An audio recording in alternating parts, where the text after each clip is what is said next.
আপনারা প্রত্যেকেই নিশ্চয়ই বুঝতে পেরেছেন আজকের ভিডিওটা কী নিয়ে থাকছে। মাটি শোধন এবং সেই মাটি কি করে রিসাইকেল করে আবার ব্যবহার উপযোগী করা যায় সেটাই আপনাদেরকে দেখাবো।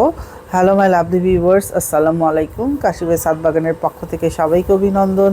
আশা করি সবাই ভালো আছেন, আমারই মতো ফুল ফল এবং সবজির গাছ লাগাচ্ছেন।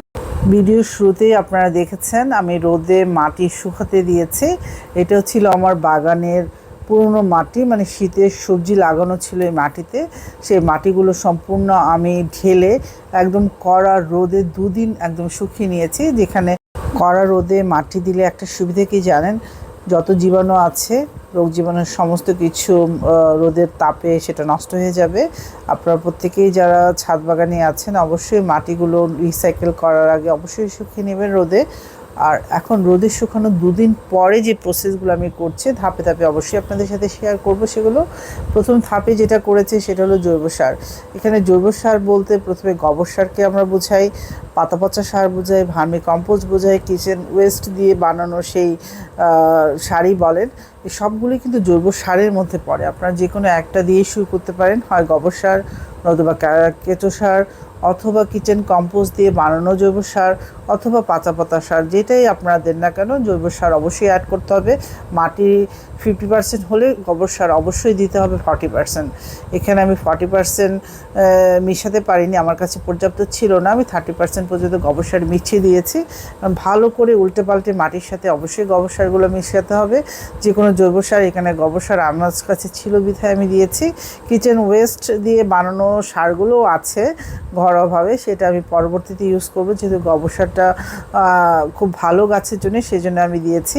তবে ভার্মি কম্পোস্টও গাছের জন্য বেশ ভালো, মাঝে মাঝে আমি ভার্মি কম্পোস্ট ইউজ করি। এটা ঘুরিয়ে ফিরিয়ে যখন যেটা সুবিধা হয় সেভাবে আপনারা ইউজ করবেন। কারণ জৈব সার বলতে সাধারণত এই চারটাকেই আমরা বোঝাই। আবারও বলে দিচ্ছি, গোবর সার, কেঁচো সার, কিচেন কম্পোস্ট দিয়ে তৈরি ঘরোয়াভাবে বানানো যে সারটা সেটা কিচেন, আরেকটা হচ্ছে পাতা পচা সার। এই চারটাই হচ্ছে জৈব সার। আপনারা ঘুরিয়ে ফিরে আপনাদের সুবিধা মতো মাটির সাথে মিশাতে পারেন। 40% যতটুকু মাটি দেবেন তার 40% হচ্ছে জৈব সার। তারপর যেটা দিলাম হচ্ছে চুন। এই সাদা অংশটা হচ্ছে চুন। এই চুনটা আপনাদের দিতেই হবে। যদি কারো কাছে চুন না থাকে অ্যাভেলেবল, সেক্ষেত্রে আপনারা জিপসাম ইউজ করতে পারেন। জিপসাম কিন্তু চুনের বিকল্প হিসেবে কাজ করে, আপনারা সেটাও মিশাতে পারেন। আমি কিন্তু চুনটা সবসময় গাছে দিই। এটুকু মাটির জন্য একমোট চুনই যথেষ্ট ছিল। আর এপসম সল্ট, ম্যাগনেসিয়াম সালফেট কিছু মিশিয়ে যেহেতু আমার পুরনো মাটি, এপসম সল্ট মিশিয়ে দিলাম কিছু।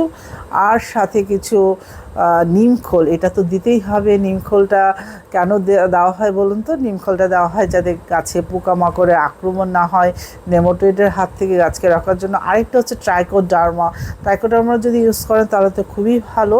ট্রাইকোডার্মাটা আমার এই মুহূর্তে আমার কাছে নেই বিধায় আমি দিলাম না। নিমখোলটা একটু বেশি পরিমাণে দিয়ে নিলাম। সাথে দিয়ে দিয়েছি অল্প পরিমাণ ডিএপি আর পটাশ। এবং মাটি মিশানোর যে প্রসেসটা সেটাও কিন্তু দেখার বিষয়। এই মাটিটা একদিক থেকে একইভাবে কিন্তু আপনারা মিশিয়ে যাবেন এবং মিশানো শেষ হয়ে গেলে আবার পরবর্তীতে আবার ওই দিক থেকে উল্টে আরেক দিকে নিয়ে আসবেন। এইভাবে দুইটা প্রসেসে দুইভাবে মাটিটা মিক্স করতে হবে প্রপার ওয়েতে।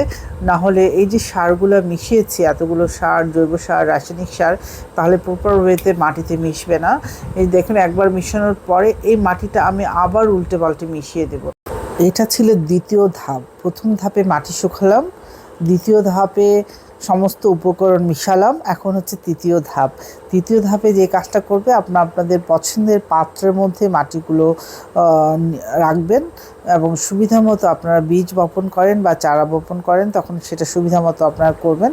এখন আমি ক্যারেটে ভরে নিচ্ছি এবং এই যে আমি ক্যারেটে ভরছি, আরেকটা কাজ করব কিন্তু ভরার সময় একটু খেয়াল রাখবেন। এই যে মাটিটা ভরছি, ভরার মাঝখানে একটা লেয়ার দিব। সেই লেয়ারটা কি আপনারা দেখুন।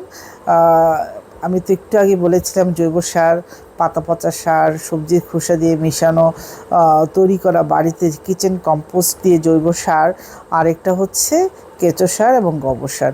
এখন যেটা আমি মিশাবো, একটু হালকা ডিকম্পোস্ট করে নেওয়া সবজি খোসাগুলো এই মাঝখানের লেয়ারটাতে আমি বিছিয়ে দিব। তারপর আবার আমি উপরে এই মিক্স করা মাটিটা দিয়ে দিব, দিয়ে জাস্ট 2 দিন রেখে তারপর আমি হয় বীজ বপন করে দিব বা যে কোনো গাছের চারাটা আমি বপন করে দিব। এই ক্যারেটে আমি কুমড়ো গাছ লাগাবো বলে ভাবছি, এই জন্য রেডি করে নিলাম। আপনারা এখন দেখুন এই যে লেয়ার, এই লেয়ারে কাঁচা পাতা কিছু দিলাম, বাগানের ছিল, আর ডিকম্পোস্ট, এটা প্রায় 7 থেকে 10 দিন আমি ডিকম্পোস্ট করে নিয়ে তারপরে মাটিটি মিক্স করলাম। আপনারা এভাবেও কিন্তু তৈরি করে নিতে পারেন ক্যারেটটা। এতক্ষণ ধরে আমার ভিডিওটা দেখার জন্য সবাইকে অসংখ্য ধন্যবাদ।